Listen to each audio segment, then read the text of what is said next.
Hello guys. So இந்த video வந்து கொஞ்சம் சீரியஸான வீடியோவாக தான் இருக்க போகுது. ஏன்னா நம்மளை சுற்றி கொஞ்ச நாளாக வந்து அந்த மாதிரி ஒரு இன்சிடென்ட்லாம் நடந்துகிட்ருக்கு. எல்லாருக்கும் தெரிஞ்சிருக்கும். வேறு ஒன்றும் இல்லைங்க, ஆர்ஜி கார் ஹாஸ்பிட்டல் நடந்த இன்சிடென்ட் தான். I really feel socially responsible to address this issue to you. So இந்த வீடியோ வந்து 2 பார்ட்டாக இருக்க போகுது. ஃபஸ்ட்டு வந்து அங்கே என்ன நடந்தது அப்படிங்கிறத பற்றியும், இது மூலிமா நம்ம என்ன தெரிஞ்சுக்கணும், நம்ம என்னென்ன சேஞ்சஸ் கொண்டு வரணும், நம்மளோட சப்போர்ட் கொடுக்கணும் அப்படிங்கிறத பற்றி தான் பார்க்க போகிறோம். இந்த இன்சிடென்ட் வந்து பார்த்திங்கன்னா August 8, 2024, அதாவது இந்த மாதம் நடந்திருக்குது. கொல்கட்டா சிட்டியில் இருக்கிற ஆர்ஜி கார் ஹாஸ்பிட்டலில் தான் இது நடந்திருக்குது.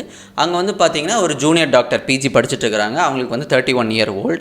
அவங்க வந்து அவங்களோட வேலையெல்லாம் பார்த்துட்ருக்குறாங்க. டோட்டலாக வந்து பார்த்திங்கன்னா அவங்க வந்து கண்டினியூஸாக 36 hours டியூட்டி பார்த்துட்டு வந்திருக்காங்க. சரி, பார்த்துட்டு அவங்க கொலீக்ஸோட அந்த அன்றைக்கி கொஞ்சம் நைட்டு சாப்பிட்டுட்டு சரி கொஞ்ச நேரம் ரெஸ்ட் எடுக்கலாம் அப்படின்னு செமினார் ஹாலில் போய் தூங்கியிருக்காங்க. அதுக்கப்புறம் வந்து பார்த்திங்கன்னா எப்பயும் போல் அடுத்த நாள் காலையில், அதாவது August 9 காலையில் போய் ஸ்டூடெண்ட்ஸ் எல்லாம் வந்து பார்க்கும்போது திடீர்னு பார்த்தா டெட் பாடி இருந்ததை பார்த்துட்டு அங்கே இருக்க ஸ்டூடெண்ட்ஸ் எல்லாம் ஃபுல் ஷாக். ஸோ அதுக்கப்புறம் வந்து சீனுக்கு வந்து அவங்க ஃபேமிலியெல்லாம் வராங்க. அதுக்கப்புறம் போலீஸ் எல்லாம் வராங்க. இன்வெஸ்டிகேஷன் ஸ்டார்ட் பண்ணுறது மூலயமா தெரிஞ்சது என்ன நடந்தது. இவங்களாம் வந்து ஸ்டார்டிங்கில் வந்து ஒரு மர்டர்ன்ற மாதிரி நினச்சிருந்துருக்காங்க. ஆனால் அதுக்கப்புறம் பார்த்தா அது ஒரு மர்டர் இல்லை, அங்கே ரேப் நடந்திருக்கு. ரேப் நடந்து அவங்கள கொலை பண்ணியிருக்காங்க. ஸோ இது வந்து ஒரு நார்மலான விஷயம் இல்லை. ஸோ இது என்ன ஆக்சுவலாக நடந்திருக்குன்னா, இன்வெஸ்டிகேஷனில் போலீஸ் ஸ்டார்ட் பண்ணுறாங்க. ஸோ என்ன நடந்திருக்கலாம் அப்படிங்கிறத பார்த்து சரி சிசிடிவி கேமரா ஃபுட்டேஜஸ் எல்லாம் பார்க்கும்போது அந்த செமினார் ஹாலில் சிசிடிவி கேமராவே இல்லை. ஹாஸ்பிட்டலில் இருக்கிற மற்ற சிசிடிவி கேமராஸ் எல்லாம் பார்க்கும்போது அவங்களுக்கு சஸ்பீஷியஸாக வந்து ஒருத்தன், அவன் பேர் வந்து பார்த்திங்கன்னா சஞ்சய் ராய். அவன் வந்து பார்த்திங்கன்னா ஒரு 4 o'clock டைம் போல் உள்ளே என்ட்ரான மாதிரி வந்து தெரிஞ்சிருக்குது சிசிடிவி கேமராவில். உள்ளே வந்தவன் கொஞ்சம் நேரமாக ஆள் காணும், திருப்பி வந்து வெளியே போயிருக்கான். ஸோ இவங்க மேலே தான் அவங்களுக்கு வந்து போலீஸ் டீம் மேலே ஒரு சஸ்பீஷியஸாக இருந்தது. ப்ளஸ் வந்து இன்வெஸ்டிகேஷன் பண்ண டைமில் வந்து அந்த சைட்டில் வந்து பார்த்திங்கன்னா ஒரு ப்ளூடூத் ஹெட்ஃபோன் அப்படி கிடச்சிருக்கு, நெக் பேண்ட் மாதிரி கிடச்சிருக்கு அவங்களுக்கு. அதை வந்து அந்த சிசிடிவி கேமராவில் பார்க்கும்போது இந்த சஞ்சய் ராய்ங்கிறவன் வந்து உள்ளே வரும்போது அந்த ப்ளூடூத் கழுத்தில் போட்டிருந்ததாகவும் அதுக்கப்புறம் போடாமல் இருந்ததும் அவங்க வந்து நோட் பண்ணியிருக்கிறாங்க. அதுக்கப்புறம் சரி இவங்ககிட்ட கொஞ்சம் சஸ்பெக்ட்ஸ்லாம் இருப்பாங்க. ஸோ அந்த சஸ்பெக்ட்ஸ் எல்லாம் இவங்க கூட்டிகிட்டு வந்து அவங்க ஃபோனோட டக்குன்னு பேர் பண்ணி பார்க்கும்போது இந்த சஞ்சய் ராய்ங்கிற ஃபோனில் வந்து டக்குன்னு வந்து பேர் ஆகிருக்கிறது ப்ரூவ் பண்ணது மூலயமா அதுக்கப்புறம் இன்வெஸ்டிகேஷன் தனியாக அவங்ககிட்ட மட்டும் இன்ட்ராகேஷன் பண்ணியிருக்கிறாங்க. அது மூலயமா வந்து அவன் எல்லா தப்பையும் ஒத்துக்கிட்டான். ஸோ சஸ்பெக்ட் கண்டுபிடிச்சிட்டாங்க. ஸோ இந்த கேஸ் வந்து இப்போ சிபிஐக்கும் போயிட்டுருக்கு. இன்வெஸ்டிகேஷன் அவங்க தரப்பில் போயிட்டுருக்குது. இந்த சைடு இந்த ஸ்டூடெண்ட்ஸ் எல்லாம் சேர்ந்து நிறைய காலேஜஸ், நிறைய ஹாஸ்பிட்டலில் இருக்கிற ஒர்க்கிங் டாக்டர்ஸ் எல்லாருமே வந்து இந்தியா ஃபுல்லாக இதை வந்து ப்ரொட்டஸ்ட் பண்ணி அவங்களுக்கான ஜஸ்டிஸை வந்து அவங்க வந்து போராடிக்கிட்டே தான் இருக்கிறாங்க. ஸோ இதுதான் நம்ம இத்தனை நாளாக நம்ம பார்த்துட்டு இருந்திருக்கோம். இதில் நம்ம என்ன கவனிக்கணும்னா, ஒரு டாக்டர் ஒரு 36 hours வந்து டியூட்டி பண்ணிட்டு வந்து ஒவ்வொரு பேஷண்ட்ஸ்க்கும் சர்வீஸ் பண்ணிட்டு வந்து அவங்களுக்கு இதுதான் நடக்கணுமா? இல்லை இதுதான் அது அவங்களுக்கு கிடைக்கிற ரிவார்டா? இது எனக்கு புரியவே இல்லை. இது வந்து நம்மளை சுற்றி வந்து நம்ம சொசைட்டி எதை நோக்கி போயிட்டுருக்குதுன்னு எனக்கு தெரிய மாட்டேங்குது. சில பேர் இது வந்து எப்படி நினைக்கிறாங்கன்னா, இது வந்து ஒரு டாக்டர்ஸ் கம்யூனிட்டிக்கு நடந்த ஒரு இஷ்யூ தான், அவங்க பார்த்துப்பாங்க அப்படிங்கிறது நிறைய பேர் வந்து அப்படியே ஒதுங்கிட்டாங்க. நினைக்கலாம் சில பேர் வந்து டாக்டர்ஸ்க்கெல்லாம் என்னங்க அவங்களாம் மாதம் நிறைய லட்சமாக சம்பாதிக்கலாம். இல்லை, ஈஸியாக இல்லை. அதெல்லாம் கஷ்டப்பட்டு ஒவ்வொருத்தரும் கஷ்டப்பட்டு டாக்டர்னு படித்து அதுக்கான ஒர்க் பண்ணுறாங்க, ஒவ்வொருத்தரும் பண்ணுறாங்க. ஸோ அப்படியெல்லாம் இருக்கும்போது இந்த மாதிரி அநியாயம் நடக்கிறது இட்ஸ் நாட் யூஷுவலுங்க. அதுவும் வந்து பார்த்திங்கன்னா ஒரு நைட் டைம், ஒரு ரோட் சைடு இல்லை, தனியாக ஒரு பையன் கூட இல்லை, எதுவும் இல்லை. அவங்க டியூட்டி டைமில் இருந்திருக்காங்க, அவங்க ஹாஸ்பிட்டலில் இருக்காங்க, ஒர்க் பிளேஸில் இருந்திருக்காங்க, தூங்கலான்னு போயிருக்காங்க. இது வந்து எந்த விதத்தில் நியாயம், இது எப்படி எடுத்துக்கிறதுனே தெரியல. ஸோ இதை தொடர்ந்து வந்து பார்த்திங்கன்னா காலேஜ் பிரின்சிபல் இருந்திருக்காங்க. அவர் பேர் வந்து பார்த்திங்கன்னா சந்தீப் கோஷ். இவர் வந்து இந்த இன்சிடென்ட் நடந்த 3 daysக்கு அப்புறம் வந்து அந்த காலேஜ்லேருந்து ரிசைன் ஆகிருக்காரு. அவர் என்ன சொல்லியிருக்கிறாருன்னா, இந்த மாதிரி வந்து நான் ரிசைன் ஆகிக்கிறேன், என்னோடய போஸ்ட்லேருந்து நான் ரிசைன் ஆகிக்கிறேன், அவங்களும் எனக்கு வந்து பொண்ணு மாதிரி அப்படின்ற மாதிரி சொல்லிவிட்டு அவர் ஈஸியாக அந்த சைட்லேருந்து ரிசைன் ஆகிட்டார்.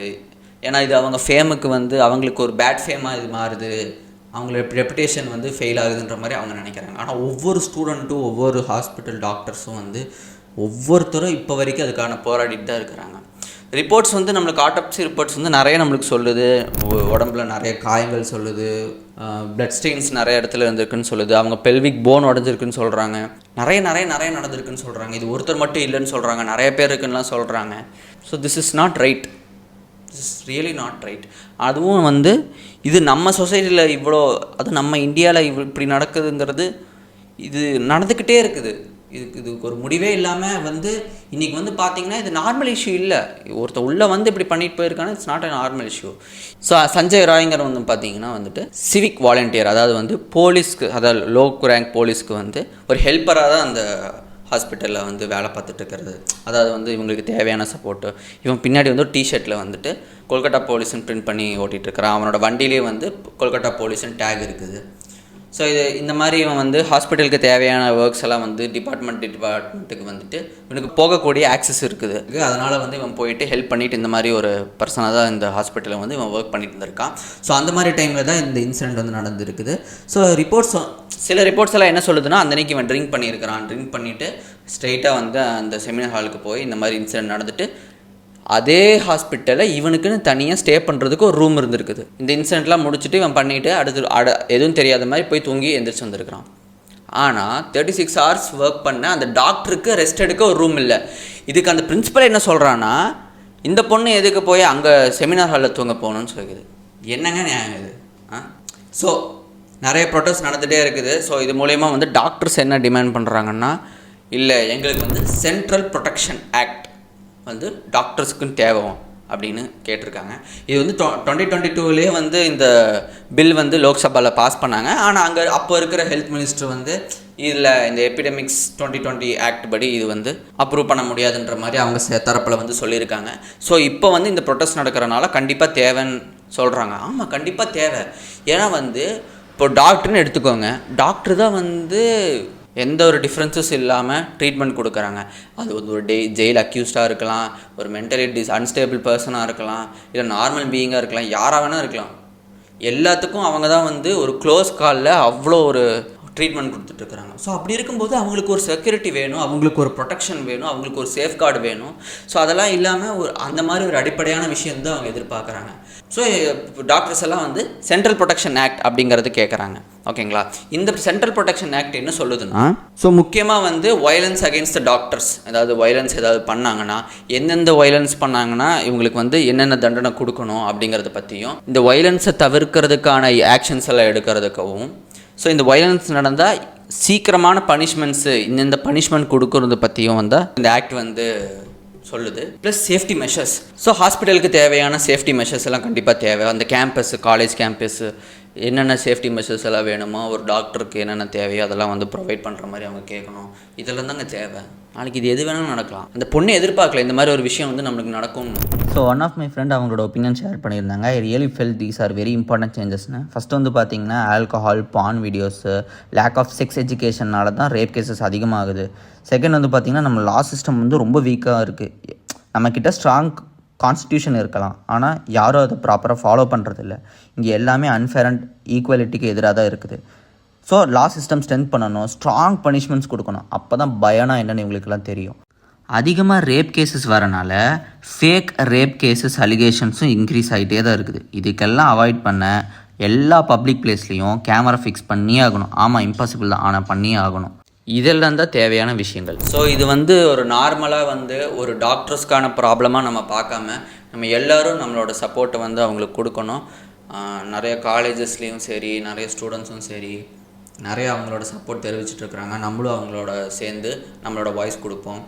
இது ஒரு நார்மலான ப்ராப்ளம் இல்லை. எல்லோரும் சீரியஸாக எடுத்து இதுக்கான சொல்யூஷனும் ஜஸ்டிஸும் வந்து சீக்கிரமாக நம்ம வந்து கொடுப்போம். திருப்பி இந்த மாதிரி இன்னொரு இன்சிடெண்ட் வந்து நடக்காமல் வந்து பார்த்துக்கணும். அது இந்தியன் சிட்டிசனாக நம்ம ஒவ்வொருத்தரோட ரெஸ்பான்சிபிலிட்டி அது. So thank you. அடுத்த வாரம் இன்னொரு வீடியோவில் சந்திக்கும் வரை